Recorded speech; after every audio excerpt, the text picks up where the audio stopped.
Because there's never a dull moment in this country, right? Earlier this week, we had this incident. The first iPad, unaccounted for a few awkward minutes, leaving the first citizen perplexed. Welcome, Mr. President. I'm waiting for my iPad. Somebody stole my iPad.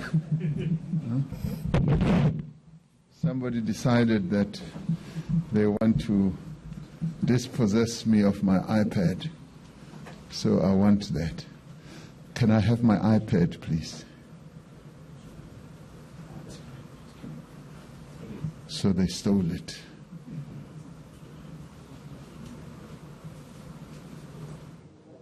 Well, President Cyril Ramaphosa isn't the only one looking for his tablet. You know who else wants theirs? School pupils. And they want them from him. Over the next 6 years, we will provide every child in school in South Africa with digital workbooks and textbooks on a tablet device.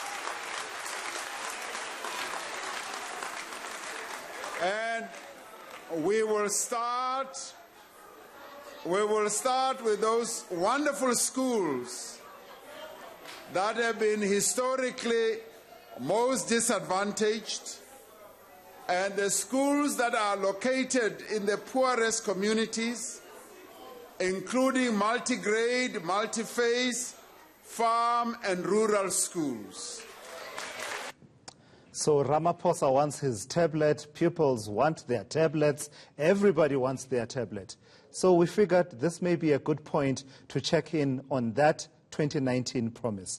And the man driving the delivery bus for that promise at the Department of Basic Education is Seliki Tlhabane, who is the Chief Director for Maths, Science and Technology. Mr. Tlhabane, thank you so much for talking to me. So the promise was made amid some excitement in 2019 in Parliament. The President is looking for his iPad. The young people in schools across the country are looking for their tablets. How far are you with delivering those? Good morning, Mr. Smilani, and let me also greet your viewers at home. You would understand that once the President makes pronouncement in the State of the Nation address, from bureaucratic point of view, planning begins. And that after the President made the announcement, the Department of Basic Education started the process of developing the plan that will ensure the rollout as announced by the President. And we have, as Basic Education, developed a comprehensive plan that would take a phased-in approach, as we have called it, that it is something that will not happen in 1 year, and that we had to be structured in how we were going to ensure that the rollout does take place. And like the President indicated, the focus of phase 1 was to ensure that children in schools of learners living with disabilities, learners who are in schools that are practicing multi-grade, and the poorest of our schools that we call quintile 1 to 3 schools were going to be prioritized. So the plan does prioritize these children. Now, the tablet is one part of a spectrum of things that must happen to ensure that once the tablets are rolled out and are in the hands of the learners, they are going to be used effectively, and they are going to bring about the desired impact that we want, because tablets are only a tool that are used to deliver the curriculum and for learners to access digital content. So tablets is part of the part that we call the infrastructure rollout.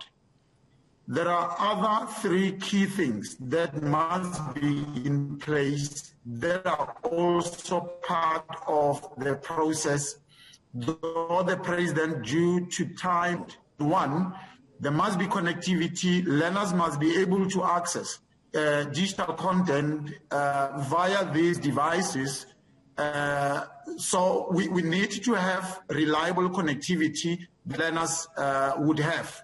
2, teachers must be trained on how to deliver curriculum and use these tools as part of their teaching practices. The same way that the teacher would use other resources like a textbook. Teachers are trained on how to use all this. So teacher training becomes very important. That makes a lot of sense to me. That makes a lot of sense to me, the reliable connectivity factor, because I imagine that, people were probably already responding and saying that you are saying you'll give every pupil in school a tablet within 6 years, but what will they do with it if there's no connectivity? Has any of these plans, any aspect of these plans materialized, be it the actual distribution? Let's start with distribution. Give me a figure. How many have you distributed tablets?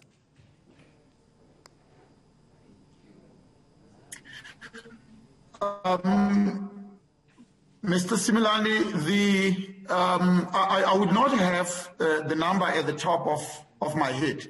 But I would indicate that to this point, working with mobile network operators, because government does not do this thing all by itself. We also work with the private sector who have come to the party to ensure that we realize this aspiration.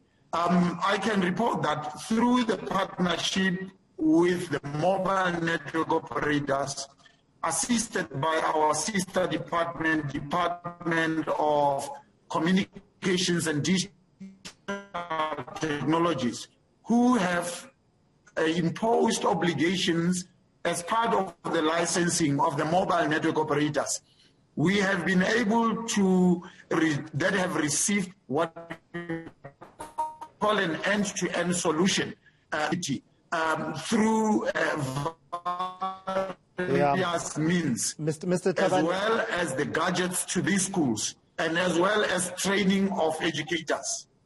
Yeah, Mr. Tlhabane, there's a bit of irony in us talking about connectivity for remote areas and remote schools, and at the same time, your line and your connection is really, really letting us down at that very moment as you were talking about connectivity. So I guess at this particular point, we're going to have to leave that conversation right there, because really the line is letting us down altogether.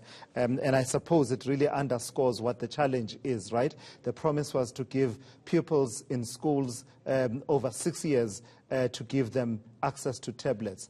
If the chief director for math, science and technology has that kind of connectivity, think about what's happening in Qumbu, Kutsolo there, in Lohil, in Mpumalanga there. What's happening with connectivity in those areas if you're going to be giving them tablets? But nevertheless, we thought it was a worthwhile conversation to have off the back of that first tablet situation earlier on in the week.